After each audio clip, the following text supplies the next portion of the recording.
বাংলাদেশের পছন্দের ওয়ানডে ব্যর্থতার কারণ জানালেন অধিনায়ক মেহেদী হাসান মিরাজ। তার মতে, দীর্ঘ বিরতির কারণে ওয়ানডে ফরম্যাটে খেলোয়াড়দের পারফরম্যান্সে নেতিবাচক প্রভাব ফেলেছে বলে মনে করেন বাংলাদেশ অধিনায়ক মেহেদী হাসান মিরাজ। অথচ একটা সময় ওয়ানডে ফরম্যাটে শক্তিশালী দলে পরিণত হয়েছিল টাইগাররা।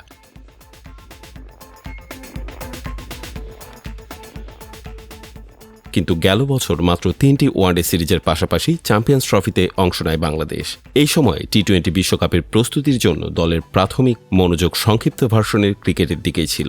আইসিসি চ্যাম্পিয়ন্স ট্রফিতে নিজেদের মেলে ধরতে ব্যর্থ হয় বাংলাদেশ।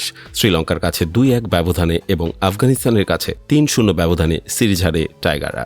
তবে ঘরের মাঠে ওয়েস্ট ইন্ডিজের বিপক্ষে 2-1 ব্যবধানে সিরিজ জিতে নেয় বাংলাদেশ।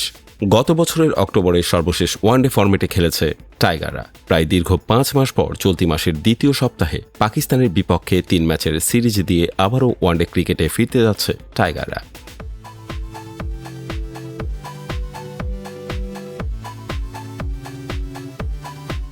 বাংলাদেশের ওয়ানডে ক্রিকেটের ব্যর্থতা নিয়ে অধিনায়ক মিরাজ বলেন, অস্বীকার করার উপায় নেই, আমাদের ওয়ানডে ফর্মে অবনতি হয়েছে। এটা মূলত গত বছর টি-20 বিশ্বকাপের প্রস্তুতির কারণে হয়েছে। আমরা টি-20 ক্রিকেটের উপর বেশি মনোযোগ দিয়েছিলাম। ওই সময় আমরা খুব কম ওয়ানডে ক্রিকেট খেলেছি এবং নিয়মিত ম্যাচ অনুশীলনেরও অভাব ছিল। এছাড়া তিনি আরও বলেন, কোনো নির্দিষ্ট ফরম্যাটে পর্যাপ্ত ক্রিকেট খেলা না হলে তা পারফরমেন্সের উপর প্রভাব ফেলে। আমাদের ক্ষেত্রে ঠিক এটাই হয়েছে। তবে আমরা বিশ্বাস করি এই সমস্যা কাটিয়ে উঠতে পারব।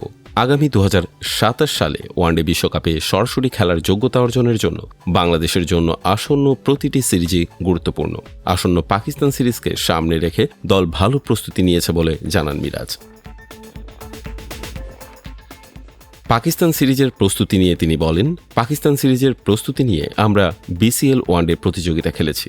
এই পর্যায়ে প্রতিটি সিরিজ আমাদের জন্য গুরুত্বপূর্ণ। বিসিএল এর মাধ্যমে আমরা দারুণ প্রস্তুতি নিয়েছি, কারণ আমরা খুব ভালো উইকেটে খেলতে পেরেছি। মিরাজ আরও বলেন, বিসিএলে একটি ম্যাচে 322 রানের লক্ষ্য তাড়া করা হয়েছে, যা ওয়ানডে ফরম্যাটের জন্য ইতিবাচক। আমরা টুর্নামেন্টে নিয়মিত 300 রানও করেছি, যা ব্যাটসম্যানদের আত্মবিশ্বাস বাড়িয়েছে।